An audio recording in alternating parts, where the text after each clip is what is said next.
Start. There we go.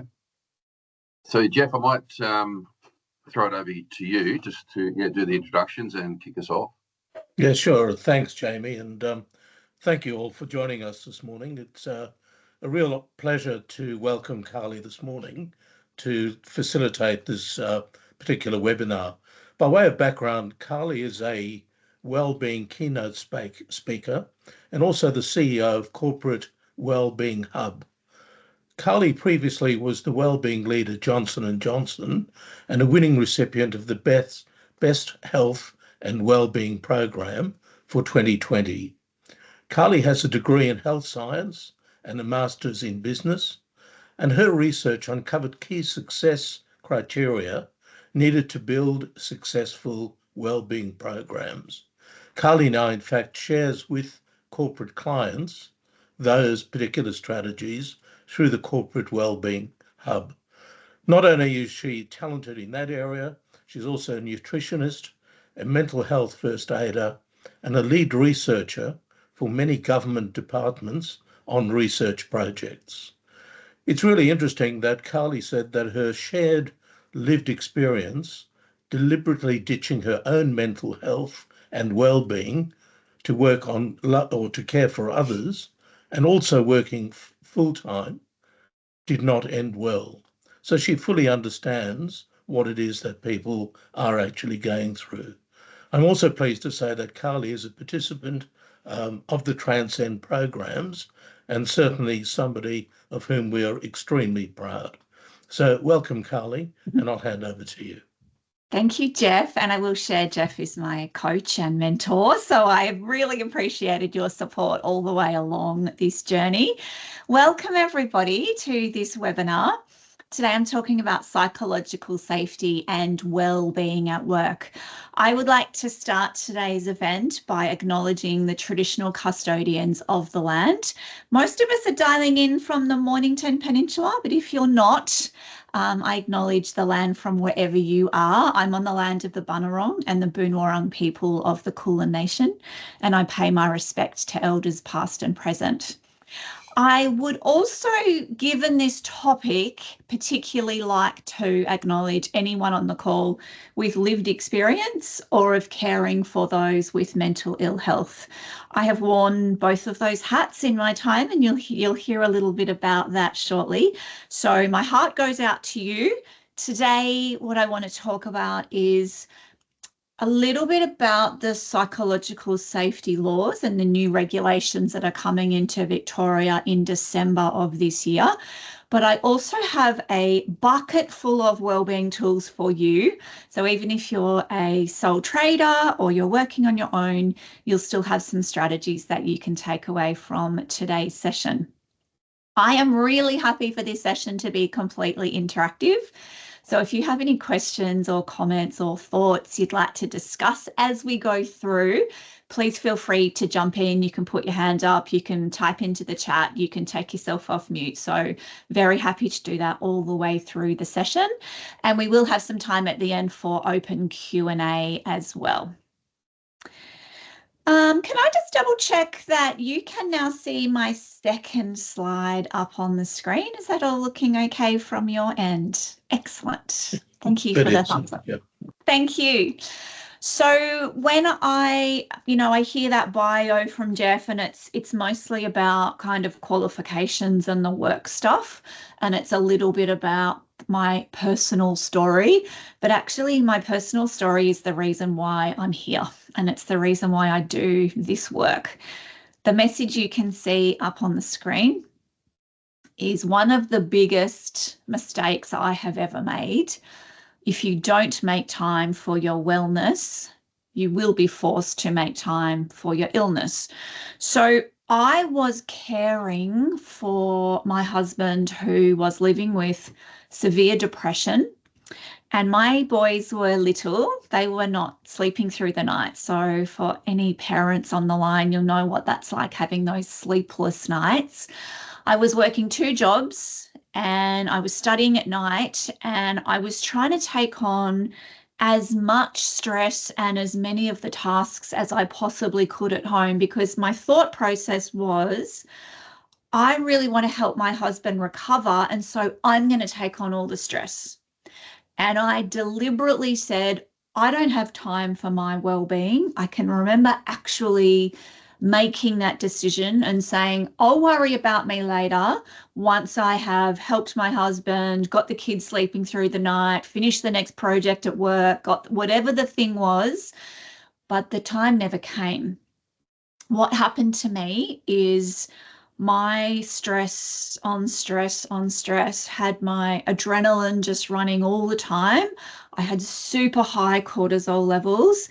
I was living 24/7 at this very high level of stress that I no longer recognized. So what I mean by that is people would say, "Hi, how are you?" And I'd say, "I'm fine." And they'd look at me strangely because they could see the stress written all over my face, and they'd say, "Are you okay?" And I'd say, "I'm fine." And I just kept doing this denial thing for so long. My immune system got so weak that I ended up with a huge systemic infection. So I had double pneumonia. I had a heart infection. I had a complete mental breakdown. Now, at that time, I was working for another company. And the first my boss ever heard about this was when she got the dreaded medical certificate that said Carly is not returning to work for 3 months. I cannot even believe that I would have to take 3 months off work ever in my entire life, but I was so sick. It took me that long to recover both physically and mentally from getting that run down. So the photo you can see on the other side is me in my recovery. This is me deciding I am going to prioritize my self-care. And that photo was taken very close to 10 years ago now. So every single day since then, I have prioritized my self-care to prevent the recurrence of that kind of burnout.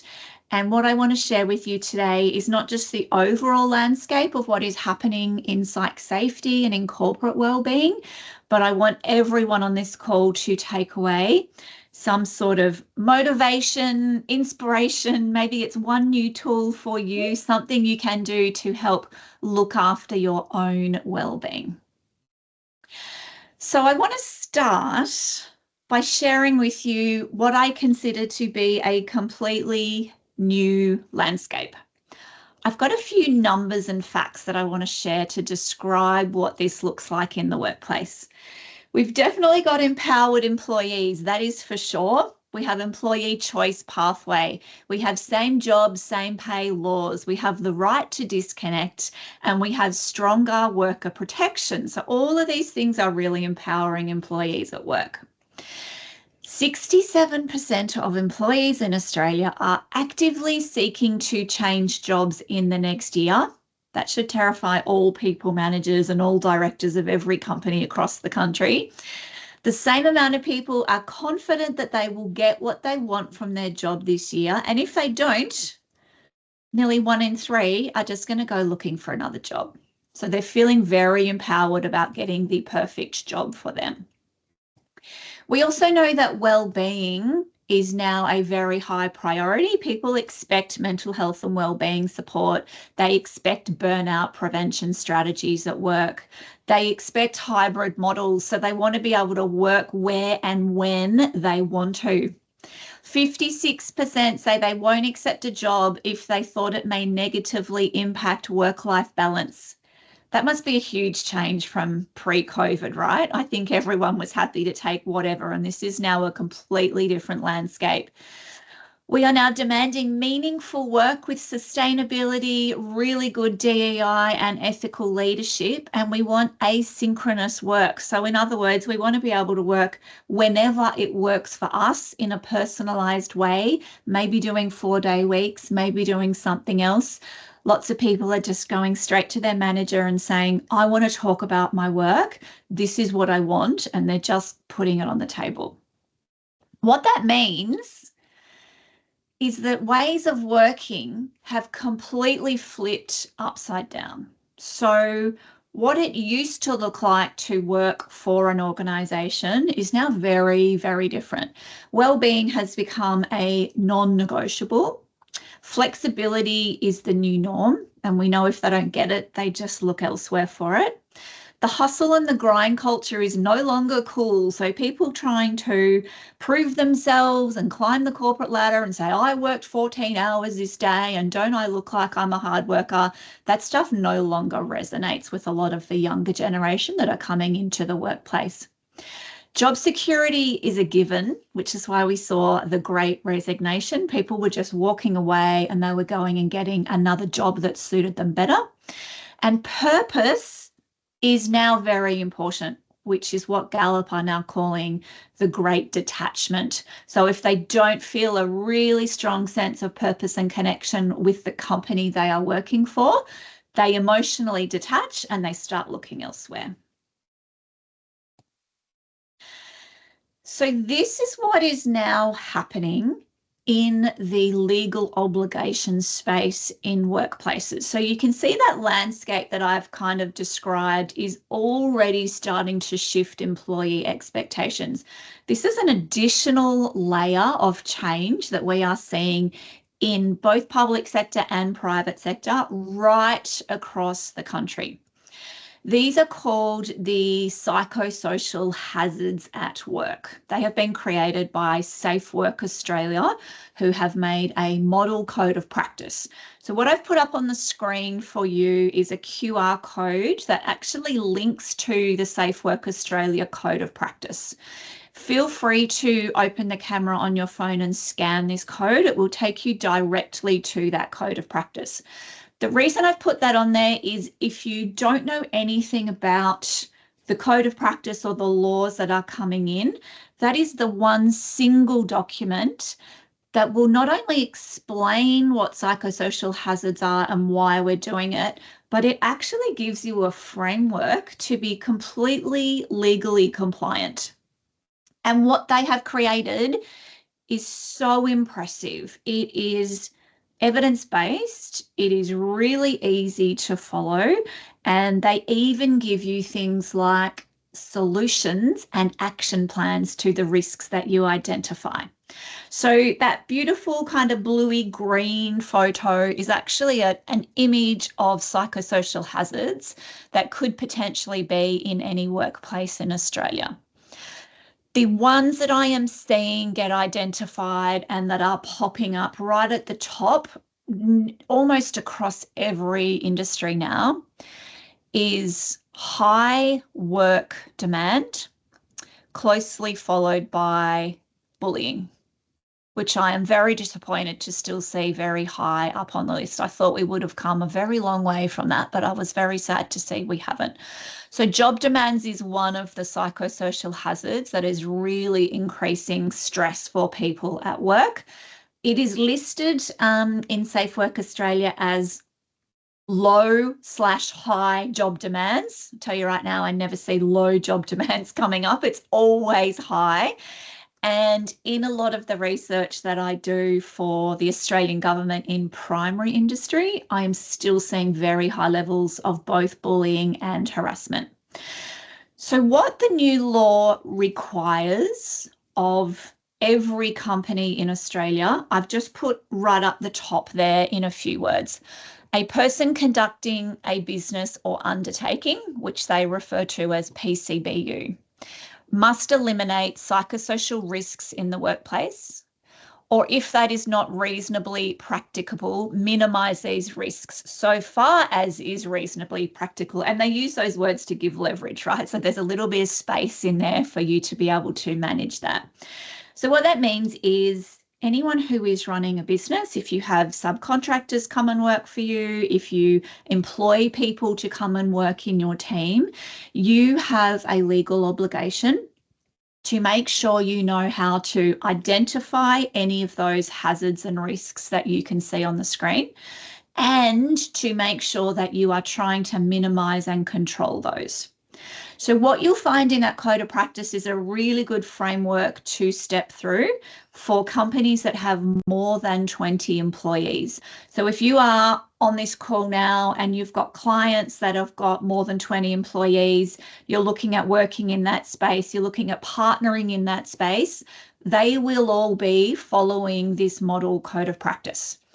Just very briefly, what it does in the code is it gives you a fantastic free survey. It's called the People at Work survey. It's actually built into that code of practice, completely free. It's a survey they can send out to all employees, and it identifies the hazards for them. It then sends them a report, which is fantastic, because what they've done in the report is they've built in links to the solutions. So they've said, if high work demand is a problem, click on this link, we'll take you to the action plan, and it actually tells you what to do to control the risks. So that is a fantastic relief for everyone, because you don't have to work it out on your own. It's already built in there. In the appendix in the code of practice, it's got all of the solutions written out. You can literally read through them and pick what is relevant to your organisation. Now, if you're a small company and you have less than 20 employees, which will be most of us as small business owners, you don't have to do the formality of doing a survey, because you cannot maintain anonymity of such a small group. So all the obligations say to you is that you need to be able to identify any risks in the workplace that are increasing that stress or that psychosocial hazard. And you can do that simply through observation and through communication. So as long as you have a way of observing your workplace, the work that people do, and the employees themselves or the contractors themselves, you can observe all of that. Make sure you don't have any of those hazards in place. You also need to have a way of your employees being able to report or have a risk register in an anonymous way. So in a small business, that's really tricky. So you might be able to have like an anonymous kind of lockbox. You might have an email, you might have a portal or a way people can do that. But that is a way that you'll be able to actually keep a register.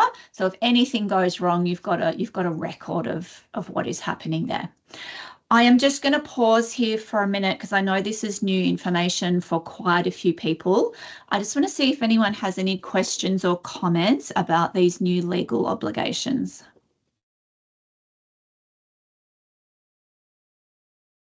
Carly, I do, but I might be jumping ahead, and if I am, I'll just wait for later on in the webinar. Sure.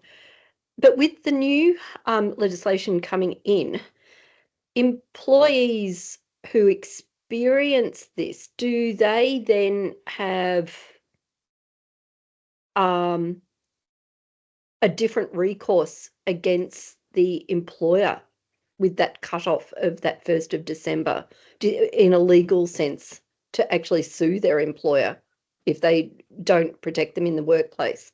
Yeah, so that's the very pointy end of the worst case scenario, but the answer is yes. So all the things that happen before that would be the employee might be feeling really stressed and have a conversation. The employee might start taking stress leave.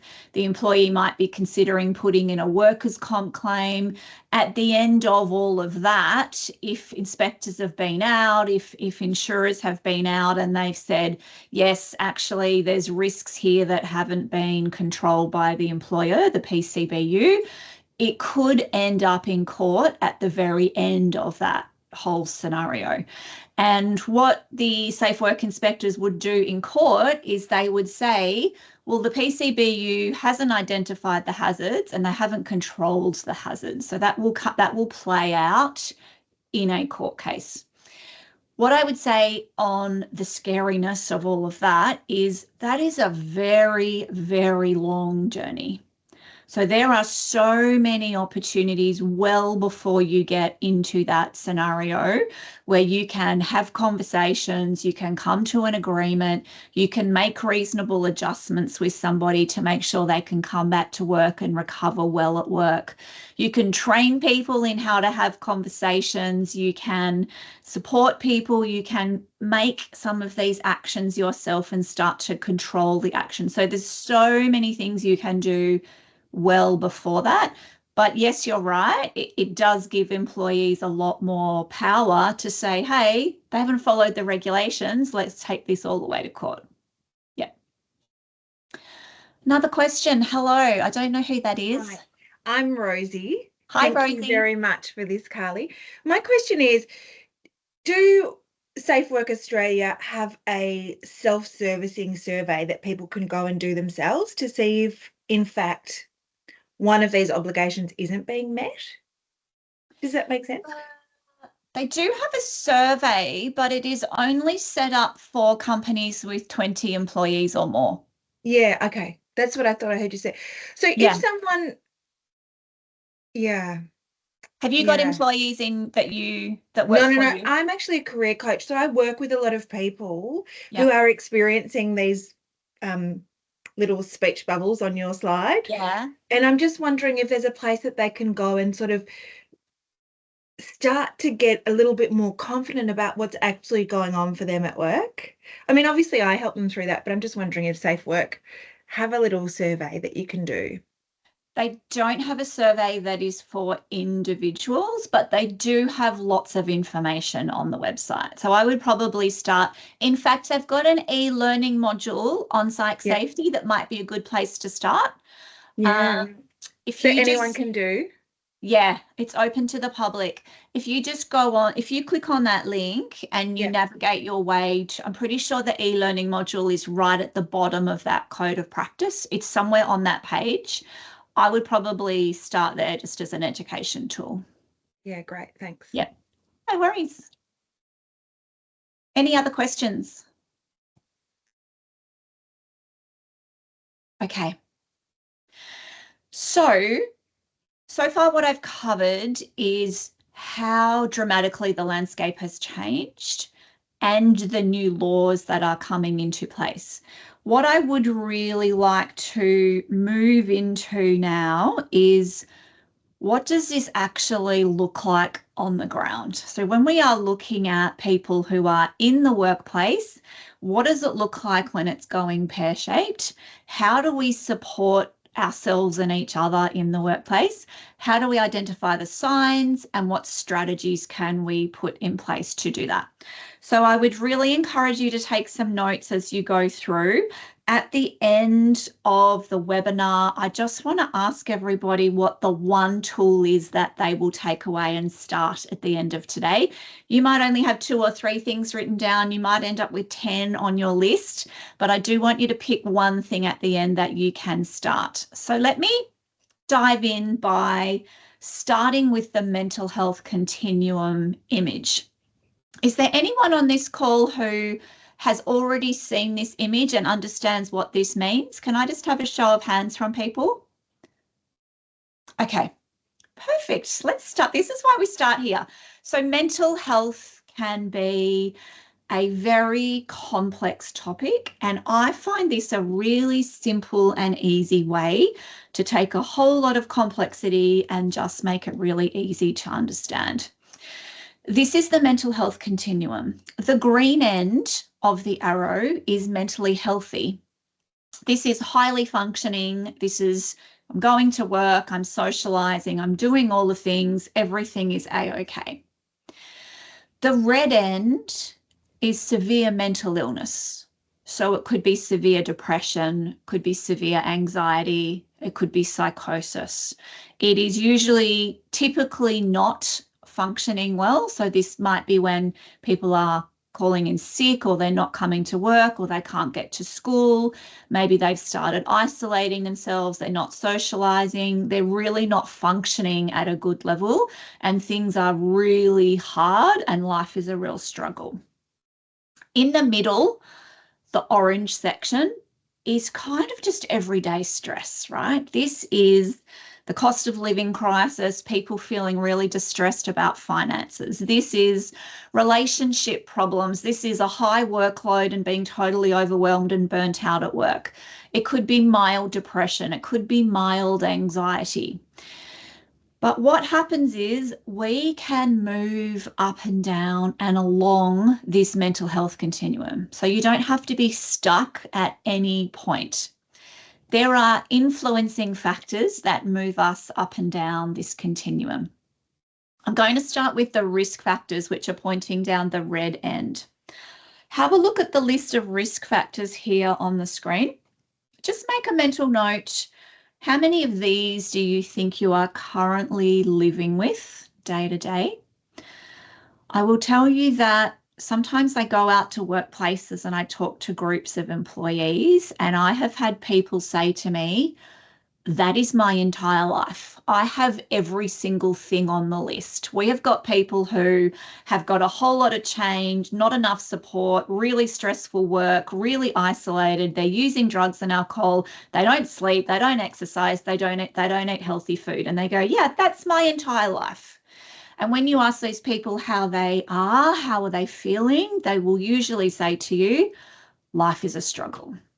I am really struggling. I am not doing very well. The beautiful side of this is the protective factors. So have a look at that list. It is mostly focused on connection with people, right? It's peers, it's family, it's customers. The social connection part is a super protective factor, even if we have risk factors going on in our life. It also includes things like pride of work and satisfaction, so that sense of purpose that we talked about people are looking for. Of course, it includes all the lifestyle factors, good food, enough sleep, daily exercise. Even cultural heritage is a really strong protective factor. So I work with a lot of migrant groups. I work with a lot of Pacific Islanders in primary industry, and I'm trying to maintain cultural heritage for them by saying, let's nourish all of that heritage. Let's do traditional dance, traditional cooking. Let's do your singing. Let's FaceTime your family every night. Let's put photos up of family everywhere. So whatever you need to kind of increase cultural heritage, that can be a really good protective factor as well. So this is a kind of an example of what I would consider mental health and mental illness to be. And I consider this to be a bit of a balancing act. So some days or weeks, you might be down the green end, everything is totally fine. You might have one risk factor going on right now, and you might think, actually, as long as I can get to sleep on time every night, life is pretty good. I'm feeling good. You might be somewhere in the middle. You might have a lot of financial distress. You might have a relationship problem. You might be feeling isolated. And you actually need 3 or 4 of these protective factors to help keep you safe so that you don't slide down the scale into severe mental illness. So you want to make sure, yes, you're going to bed early every night, you're exercising every day, you're getting good food, you're connecting with others and supporting. You might need all of that stuff if you've got a lot of risk factors. Does this picture kind of help just to explain the entire topic? Okay, I've got nods, thank you. So what then happens at work? Hopefully not this picture, but what we know is that every single person responds to stress in a different way. So we know we have mental signs and symptoms. We know we have physical signs and symptoms. And we also know we have behavioural things happening. Can I just ask you to jump off mute? Can you just let me know, what are you seeing? Maybe it's not at work, maybe it's out in the kind of general community, maybe it's on the road. What are you seeing in terms of people's stress responses? Seems to be a lot of aggression happening, whether it's on the road, in retail stores, just generally in the community. You know, we read about so much violence, random violence happening. I'm not sure whether it's a societal thing or whether it's just the age we're living in. But it certainly seems to be exacerbated in recent years, or months even. Yeah. Yeah, I agree, Jeff. What is And everybody else noticing? I'm seeing a lot of overwhelm, just people with just too much going on. Yeah. And so that list, Rosie, of mental, if they're overwhelmed, they're probably also feeling 2 or 3 or 4 of those things on that list at the same time. And it kind of culminates in this sense of overwhelm, which can lead to that freeze response where you're like, I've got so much to do, I can't do anything. People can kind of respond like that. And I think the really sad thing in a way is often that bottom one, low self-esteem, lack of confidence. If you stay long enough in that position, it's really hard to shift your state. So it's hard to take action. You get stuck. Yeah, thank you. Good example. Any others?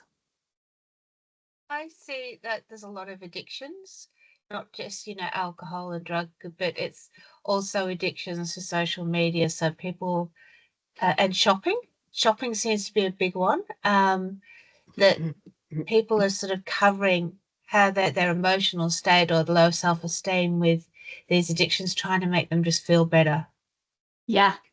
Yeah, they're looking for that constant dopamine hit to try and get up to that state, and it's kind of just making it worse. Yeah. When I go out to workplaces and I ask people, a group of employees sitting around the table, what do you see at work? They either say to me, I see outbursts of anger, I see people flipping out over nothing, or I see the opposite and I see people withdraw and they go really quiet and they start avoiding people. So the trick here with observation is to look for a change in behavior. It doesn't matter what the sign or the symptom or the behavior is. If it's not normal for that person, I'm trying to teach managers to step in as soon as they see that. Don't leave all those behavioral things that you are observing. Don't let that go on for 2 weeks or 2 months or 2 years. Step in as soon as you see that, and then we teach how to actually have that conversation. Did anyone else want to add anything here? Okay. Thank you for your contribution. It's really interesting to hear what is going on out there. I'll just ask everybody to put themselves back on mute for a sec. Thank you.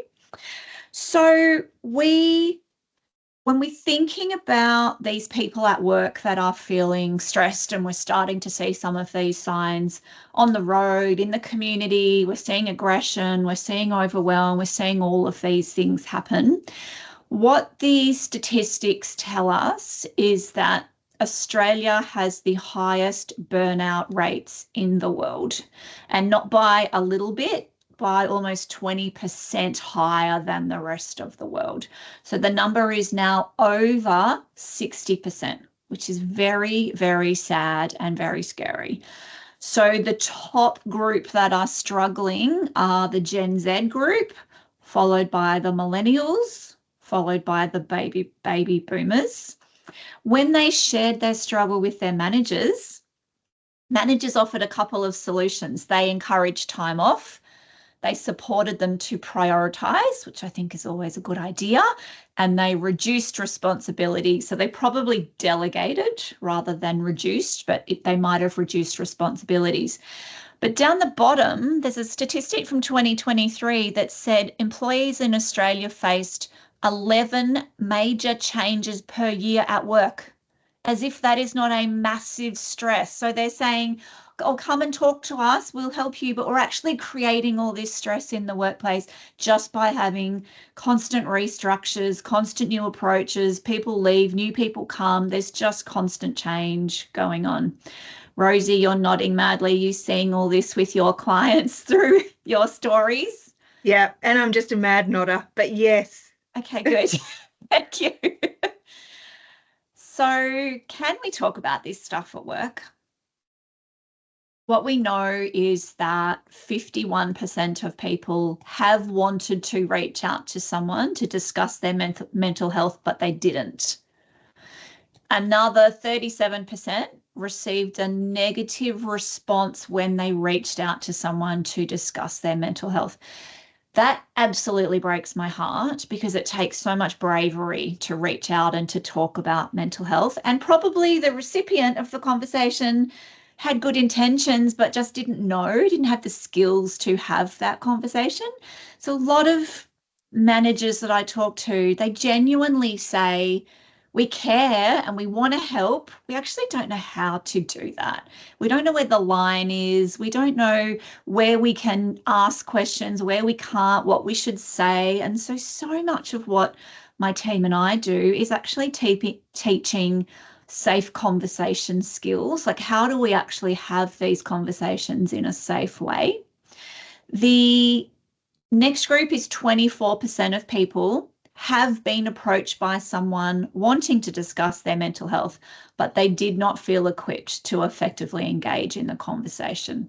So I believe mental health conversations are critical skills for not just managers, but all of us, right? This year, we've got to know how to support each other. So let's go there. Let's go into this conversation and what this looks like. This doesn't have to be specifically in the workplace. This conversation can happen in your home. It can happen in your community. It can happen absolutely anywhere. We are blessed in Australia that the Are You OK Day campaign is doing very, very well. They have fantastic awareness and publicity. So most people I talk to at work, when I talk about Are You OK, they actually know. They know this campaign. They kind of know the 4 steps that they should follow.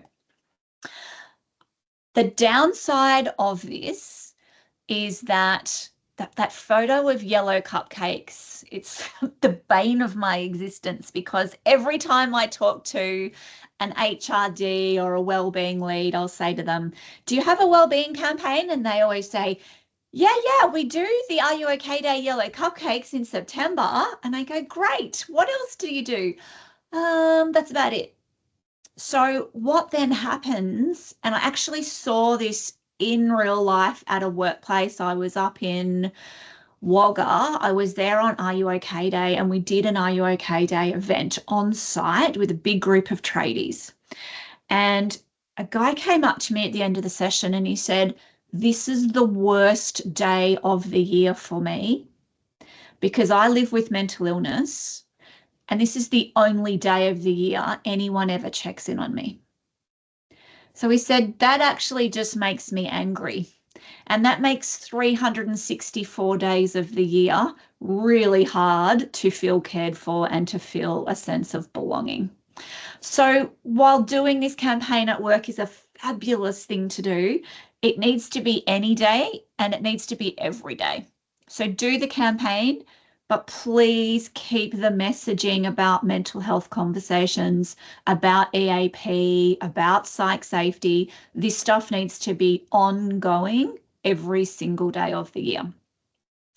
The other thing I hear people say about this conversation is, even though they know the steps and they see the campaign and they have the right intention, they still feel really scared to go and do this. They still feel like they're not qualified. They still feel like they could make it worse. They're still nervous that someone will say, no, I'm not okay, I'm feeling terrible. What on earth do you do then? And so people are still avoiding people that they are noticing, even though they know what the steps are. And to people like that, the best advice I can give them is just start the conversation with your intention, with your genuine intention and your worry for that person. Because actually the words don't matter and the steps actually don't matter. It doesn't matter if you stuff up the words, if it feels awkward, if it comes out wrong. What actually matters is your intention to care and to help support that person. And even when someone is really struggling, they feel that. They know that your intention is in the right place. So I would usually say to a nervous manager, Just start with, hey, I've noticed you don't seem yourself. I am worried about you. Are you okay? Would you like to talk about it? How can I support you? Just start very gently and easily. It is also okay to be very honest and to say, hey, I want to talk to you. I've actually never done this before. I am feeling really uncomfortable and awkward. I'll probably say the wrong thing. This will probably come out wrong and clunky, but I just want you to know that I'm worried about you. Are you okay? I actually think that's a really genuine and perfectly reasonable way to open the conversation. It also kind of takes the edge off, like it makes the other person go, oh, they are feeling uncomfortable and they are genuinely trying to help. So I'm just trying to make it as easy as we can for managers to know how to reach out to their team members. The other thing that comes as a great relief for most people who are nervous about this is that once you've asked, are you okay? That's actually the bulk of the work done. You are not required or obligated to diagnose, to fix, to find a solution, to do any of that stuff. The most important thing you do is just zip it and you just listen. And sometimes people will talk, which is great. Sometimes people will say, rack off, I do not want to have this conversation with you, and they'll get quite angry in response. And that is okay. Your response to them needs to be, that's fine, I am here for you anytime you want to talk. It's totally fine for them to respond like that. And the next bits, just before you end the conversation, are to encourage them to take action. Not for you to fix, encourage them to take action. So tell me what you need. Tell me what works for you. How can I support you get to what you need? Is it your doctor? Is it the EAP? Is it talking to a friend? Do you just need to get more sleep? They will tell you what they need. So it's just, I'm here to support you. Tell me what you need. And you're just trying to encourage and be that person. And then we just check in before we leave. The reason the check-in is so important, so I will check in with you tomorrow or I will check in with you every week, is because loneliness is reaching epidemic levels, and we know people who are lonely have the same detrimental physiological impact as smoking 15 cigarettes per day. And the numbers are getting higher, particularly in our younger Australians, like 25 or younger.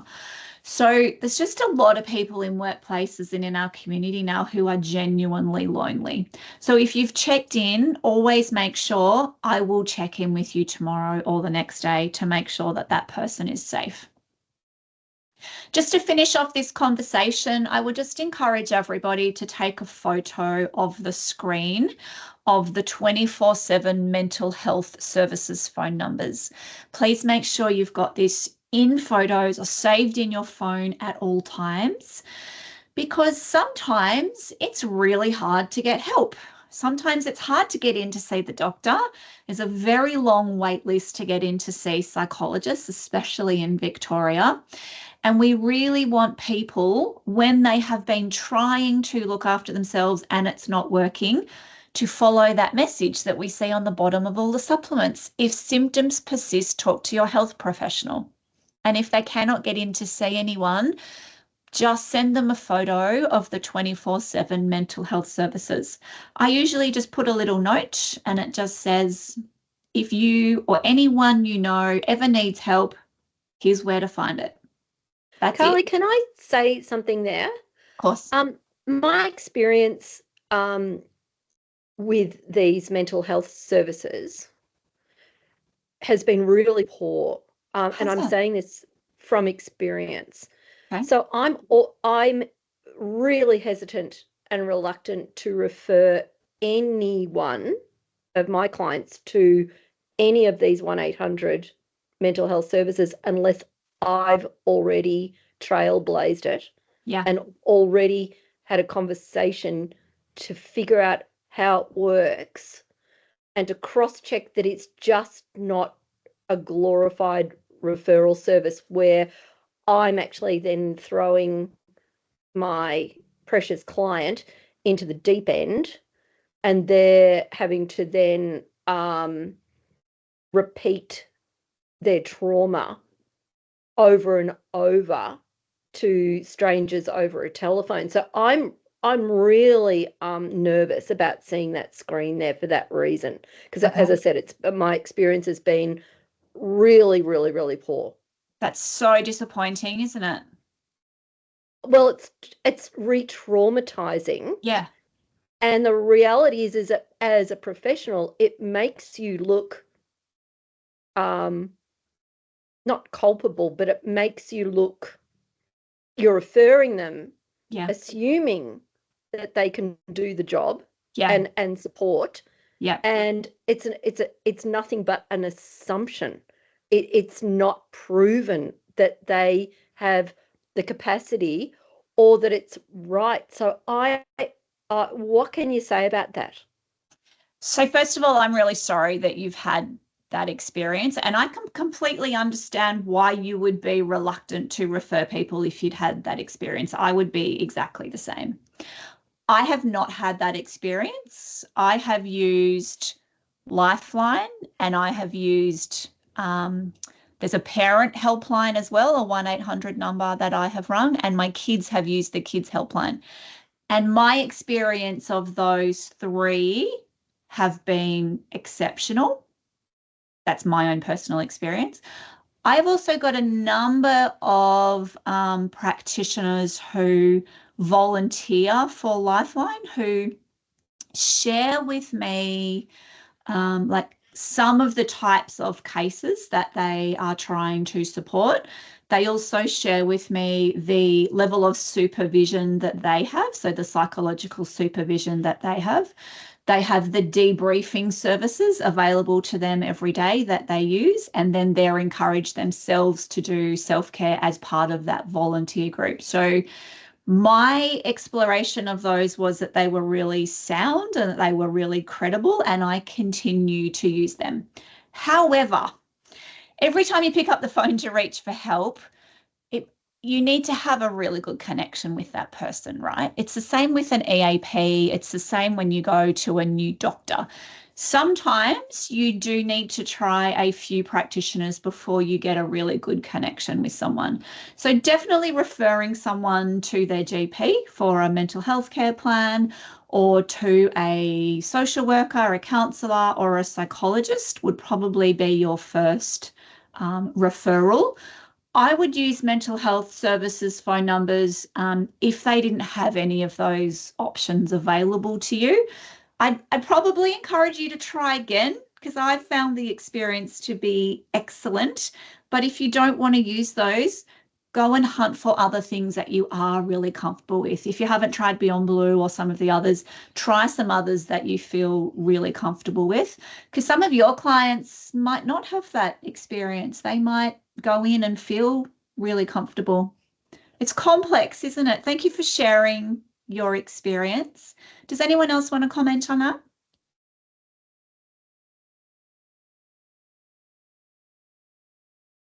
Okay. I just want to finish off this mental health conversation by sharing with you that something I am noticing is that we have done a really good job of breaking down the stigma. I have noticed a very big difference, not just in workplaces, but in community as well. And I reckon that's because our kids are learning this stuff in primary school. Our kids are learning this stuff in high school. They are now coming into workplaces with a really good understanding of mental health and mental illness, and they're actually having these conversations. My 16-year-old son, when he knows someone is a bit off, takes them on a mental health walk at lunchtime And that's just the norm. Like they just look out for each other and have these conversations. They talk about anxiety, they talk about depression, they talk about overwhelm. And so when these people are coming into our workplaces, people who are not used to having those conversations, and I will generalize and say they're generally the older generations who were not taught any of this literacy, are now finding that really confronting.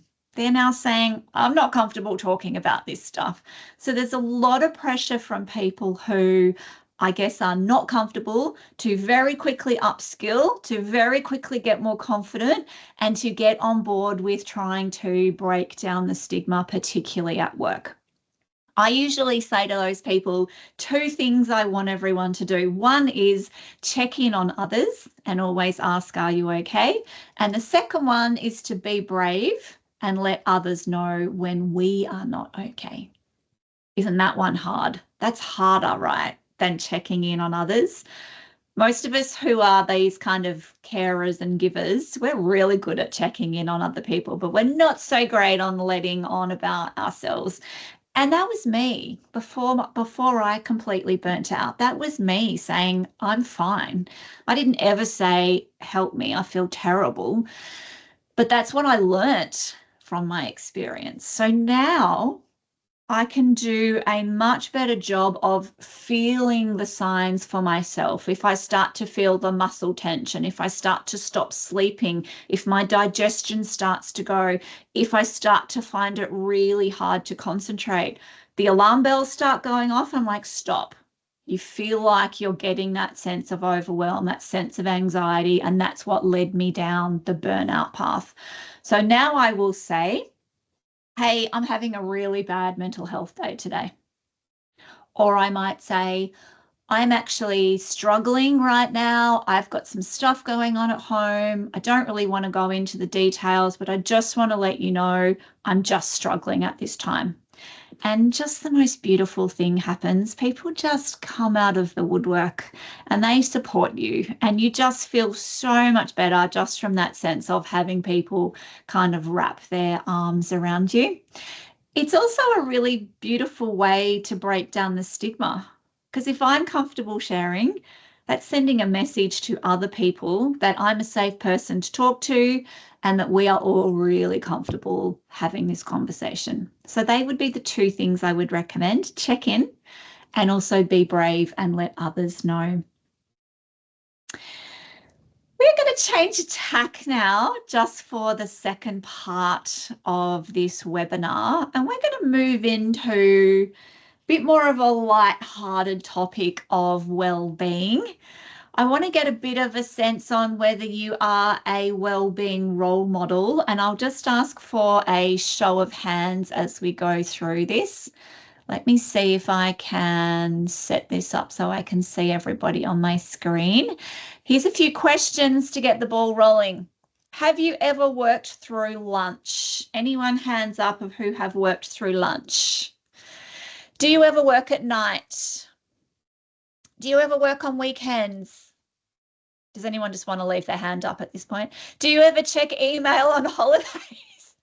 That is so hard when you're a business owner, right? You feel tied and you feel that obligation to just be working all the time. Thank you for your honesty, everybody. Can I just double check? You can see my screen okay right now? Can you see the, yeah, great. Thank you. I think the best thing we can do, rather than telling others how to look after their well-being, is to be a well-being role model. So if we can start to put some strategies in place and be proud and share them with other people and show other people what we are doing, that is a really good motivator to bring other people on board.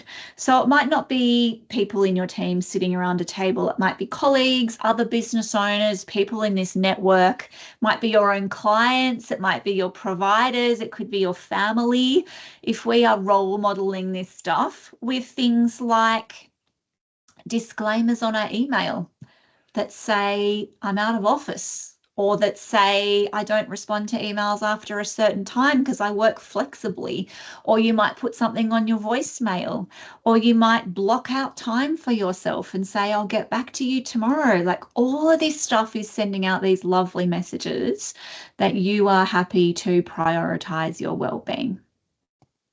I want to give you 5 well-being workarounds that work for business owners like us who are flat chat all the time and feel like we are tied to our businesses. Tip number 1 is short sprints.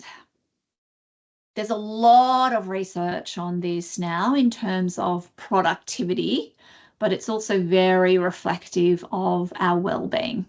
So we know if we work in really short sprints, we can actually get much higher productivity as opposed to sitting at our desk for 8 hours, getting distracted, mind wanders, lose concentration.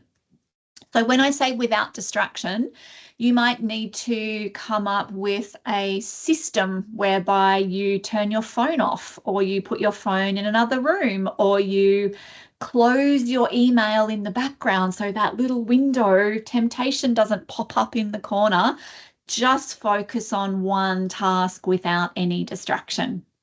You might want to book in lunch, and if you work in a team, everyone have lunch at the same time. That guarantees you all take a break, you all step away from your desk. We know eating lunch in front of your laptop does 2 things.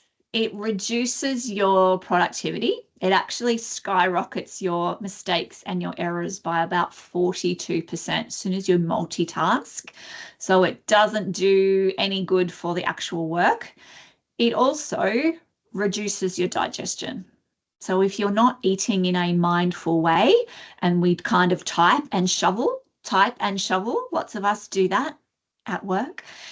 What that does is it means that the food goes in there, but it doesn't digest very well because we're not tasting it, looking at it, smelling it, chewing it. We're not focusing on mindfully eating. And so you'll be hungry, you'll eat, you'll keep working, and then an hour later, you'll be hungry again. You haven't actually absorbed all of those nutrients and gotten the best out of that food.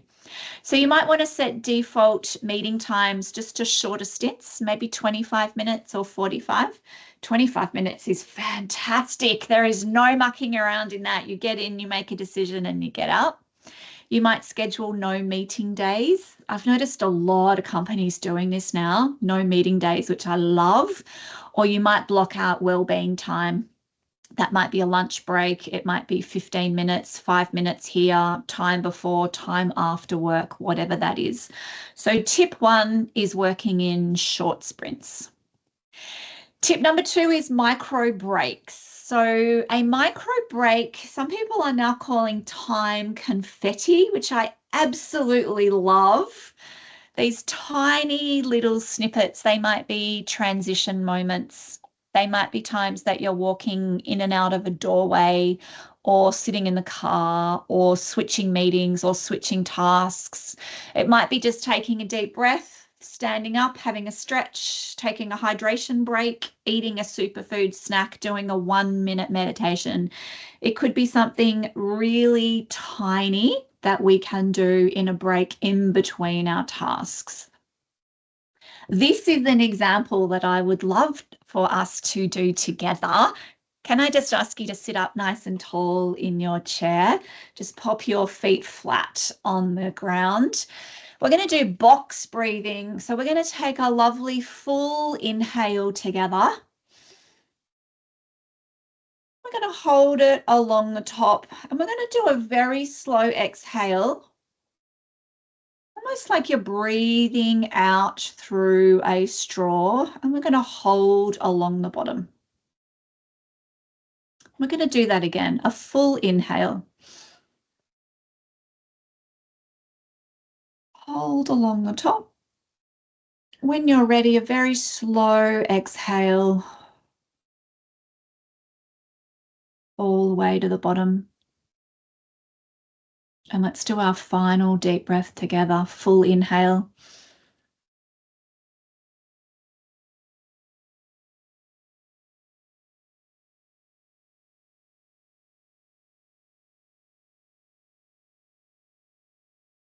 Anyone feel different? I should start with these right at the beginning of the webinar, not halfway through. What I notice is it immediately slows down the pace of my talking.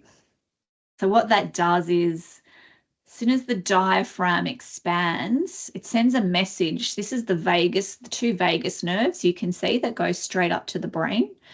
And the message is, I'm safe. And that goes straight back down the vagus nerve to the heart. And it immediately slows down your heart rate. And then guess what happens? Then you can think clearly. Then you can work out what the next thing is that you need to do. So for people who say to me, I do not have time for micro breaks, everybody has time to take 3 deep breaths. It might take you 1 minute of your time. So this is an example of something we can do as a micro break. And the science backs it up. So this is an example. Someone had an EEG cap on to monitor the electrical activity in their brain. And that top row is someone who doesn't take any breaks. Meeting 1, meeting 2, meeting 3, meeting 4. The red and orange is the most amount of stress. Meeting 2 and meeting 3 are highly stressed. Meeting 4, they are already switching off and going, I cannot actually do this anymore. But have a look at that beautiful picture underneath of somebody who is actually taking micro breaks. It stays blue, blue, green, blue, green, blue, green, blue, green, all the way through. These are the lowest stress levels in this brain activity. So this science shows us that if we take micro breaks in between our meeting, we can keep our stress really low, and we also know we can think much more clearly and we can increase our productivity. So I love it when we've got the science to back up the strategy. Tip number 3, power down. What do I mean by power down? There's a high risk of burnout at 50 hours plus per week. And I know there's a lot of business owners working 50 hours plus per week. The risk keeps going up. And as soon as you get to that 50 hours, that puts you at the highest risk where you're going to fall off that cliff and put you at really high risk of completely burning out exactly the same way I did. So instead, I would recommend that we do a deliberate power down at the end of our workday. We write a to-done list and we show some gratitude for what we have achieved. We shut down our devices, and even better, put them away so they're out of view so that you can't see them. And set up your sleep space and your sleep routine.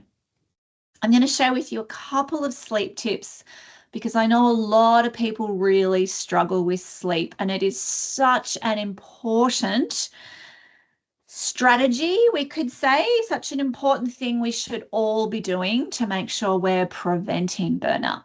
So there's a few daytime sleep tips that I've put in the light blue color. Get up at the same time every morning. Get morning bright light to boost energy. Get exercise during the day. Take daytime naps, but only a maximum of 30 minutes. So I've gotten myself down from training daytime naps down to 10 minutes, which were great. It's like a little power nap and it keeps me going for the afternoon, and avoiding caffeine too late in the day. And then on the nighttime side, making sure that we're going to bed at the same time each night.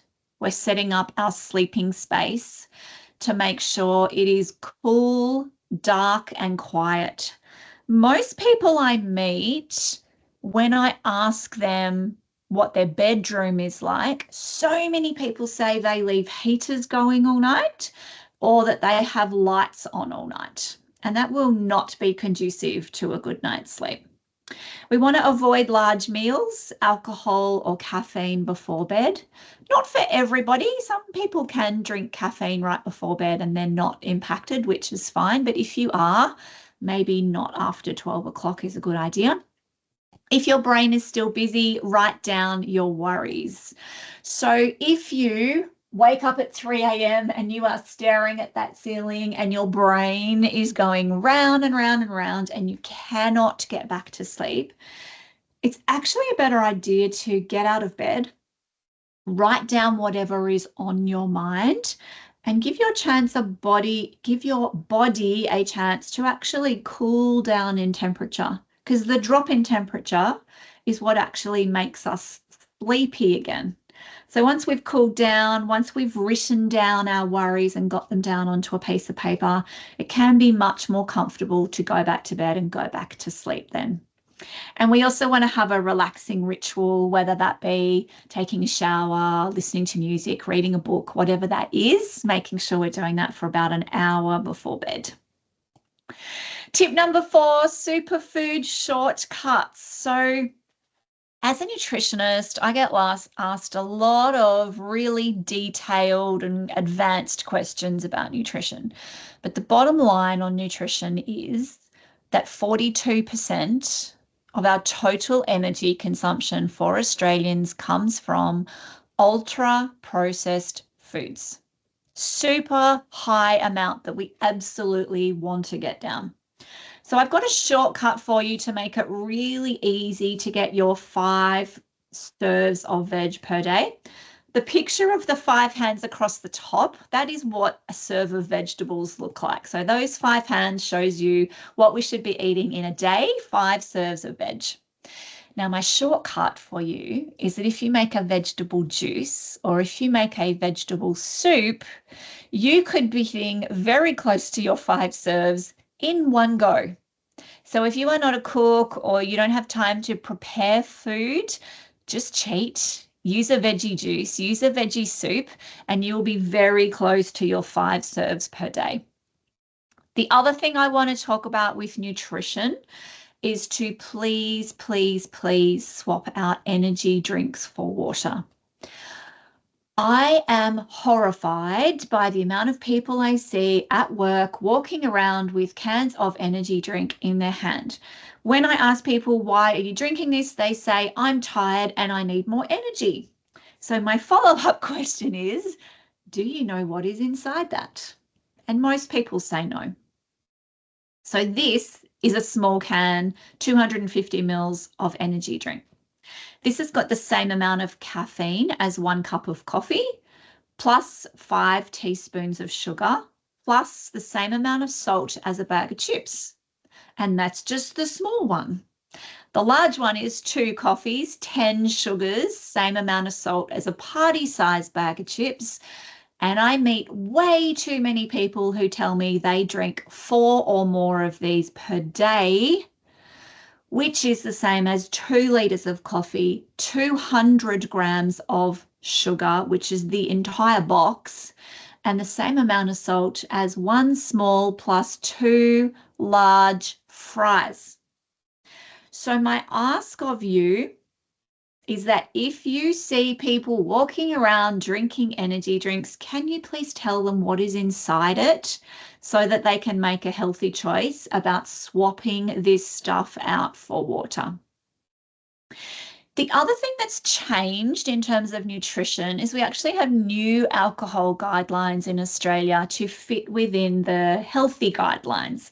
So while we know no alcohol is the healthiest, and I've seen lots and lots of people moving into a no alcohol lifestyle, there's been a huge influx of zero alcohol drinks produced in Australia. So there's definitely a big culture shift there.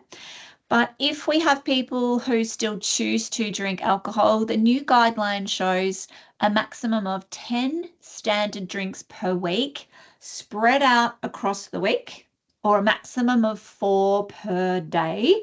And I just show a photo of standard drinks because it can be really deceiving what that is. Have a look at the wine glass. It's 100 mils only is 1 standard drink.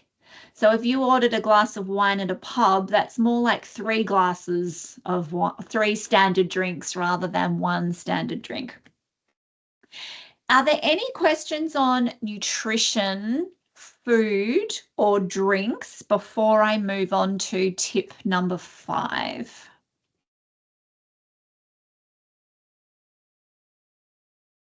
Have I horrified everybody so far on what we're trying to do? Okay, tip number 5, mini and mighty connects. This is a really important wellbeing strategy, really underestimated in my opinion. I want you to think about one person in your life that you can have an honest conversation with. One person that you could have a mental health conversation with. When I do wellbeing audits in workplaces, I've had results of up to 20% of employees say that they do not have one person in their life they can talk to. So it shows the loneliness epidemic, right? It also shows there is still stigma associated with talking about mental health. So 1 in 5 are saying to me, I don't have one person in my life I can talk to, maybe because they're not comfortable to disclose, or maybe because they actually don't have enough people in their network. So tip number 5 is thinking about who is in my network, who can be in my support group. Is it a family member? Is it a friend? Is it a pet that I want to spend more time with? Is it having a conversation with my barista or the checkout chick and looking after strangers in my community? Because we know they are dealt a very hard hand sometimes with the aggression they are seeing in the general public. Is it reaching out to my community and looking at my cultural heritage and nourishing that? The connections we need to maintain with a very small group of people, 1 or maybe 2, maybe 3 people, they can be mini, they could be a text message, a quick phone call, but absolutely mighty. So the quantity is not so important. The quality is the important. It might be sending a message saying, I'm thinking of you. That might be enough just to keep that connection going. So number 5 is mini and mighty connects. This is a summary of the 5 wellbeing workarounds that I have shared with you today. I would love to hear what your one is that you think you could start. Could I just ask you to take yourself off mute? What is the one of all the things we've talked about? It might be one of the 5 tips. It might be something earlier about the mental health conversations. It might be psych safety. What is the one thing that you've taken from today that you think you can act on?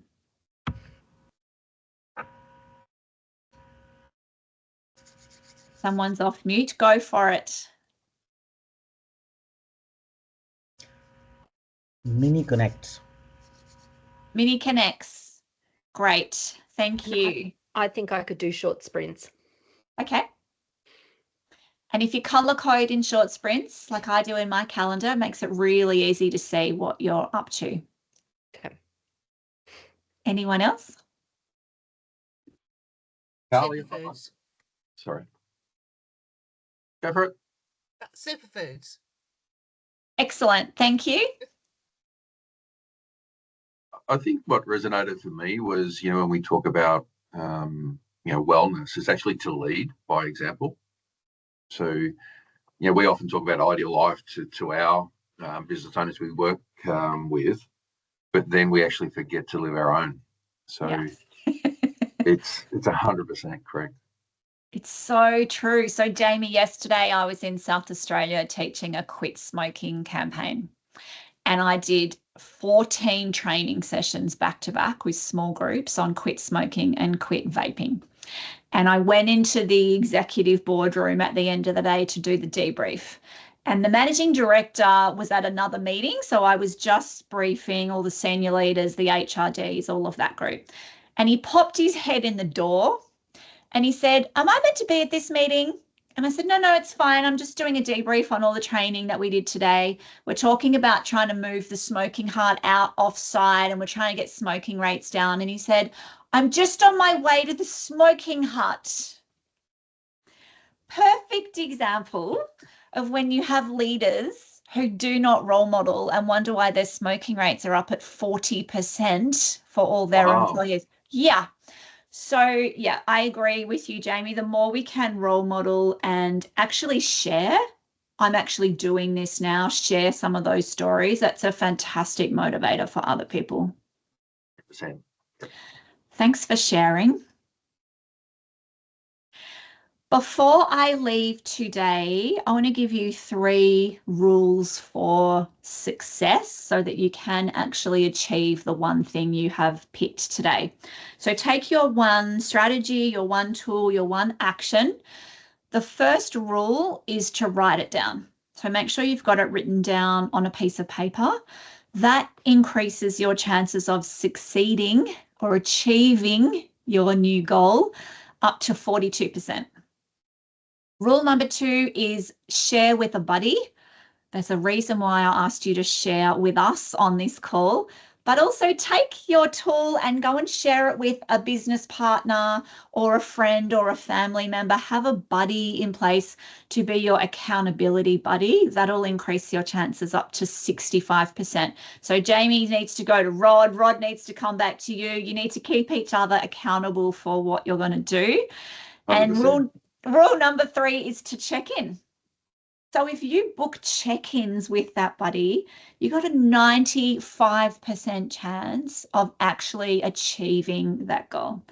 Pretty high, 95%. So make sure you've got rules 1, 2, and 3 in place so that you can really do well with your new wellbeing plan.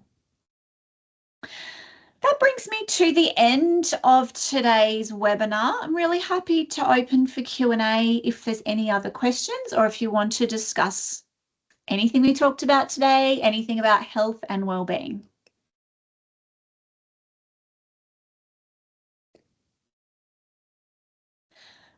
Hi, Alison, go for it.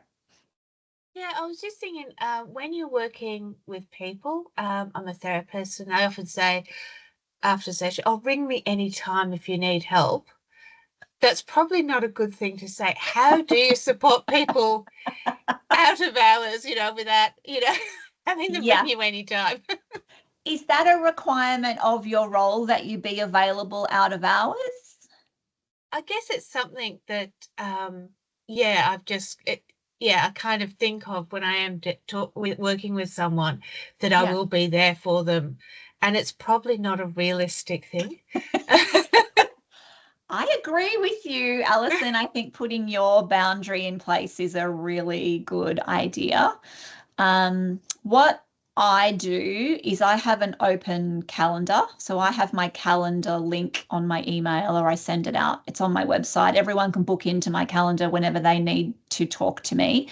And it gives me control to be able to book out times when I'm working, times for my well-being, but I've got open times when they can book in. So most people are really happy to do that. They will see the calendar and they'll find a time that suits them, but it also means I've got control over my time as well. So I don't work after 5 o'clock, for example. That's a cutoff for me because I'm a morning person. And so if people were ringing me at 7 o'clock at night, no, I'll talk to you tomorrow. Yeah. That might be a nice one to start with, Alison. I suppose having those other numbers like Lifeline and that, if they really need someone. Yeah, so maybe put them on your out of office or on your voicemail and say, I'm not available after this time, but here's the phone number if there's an emergency or if there's a crisis. Yeah. Great, thank you. No worries. Catherine. Hi, Carly. Great presentation as per usual. Thank you. I have to say it still alarms me every time I see those images of the energy drinks. They just freak me out. And I constantly tell all my son's mates just exactly how bad they are. So thank you. I've taken another photo to show yet again. My question is in relation to sort of the continuum that you had up in and on that slide, and some of the sort of changes in behaviour that you were noting in relation to being distracted, those sort of things. Those sort of symptoms can be very similar to perhaps someone who might be diagnosed with ADHD, be on the autism spectrum, those sorts of things. So what sort of responsibility is there from an employer to support and identify, you know, what is an issue that's come up through external parameters, and what is actually something that they can control? Yeah, great question. So at the end of the day, it doesn't matter whether it is a work-related cause or a personal-related cause. If they have an employee who is coming to work who is struggling, that manager needs to step in and do something about that. So what is most important is that they know how to have a safe conversation where they're a safe person that they can go to, and they know how to refer them on to help if they need it. So the legal obligation part is any of this being caused by your workplace? And if they've checked that and it's not, and it's personal, I believe managers still need to have that conversation. Do you want to talk about it? How can I support you? Because it might be, you're right, that it's just one of their own personal nuances. It might be ADHD, it might be any type of neurodivergence, it might be a personality thing. But every manager needs to know their people so well that they are having these conversations and that they know when that's not right for that person. So it might be a completely different sign or symptom. They go, hang on, I know that's not normal for that person. We don't have to put them all into that box or into that continuum, but I want them to know them well enough that they feel comfortable to have those conversations.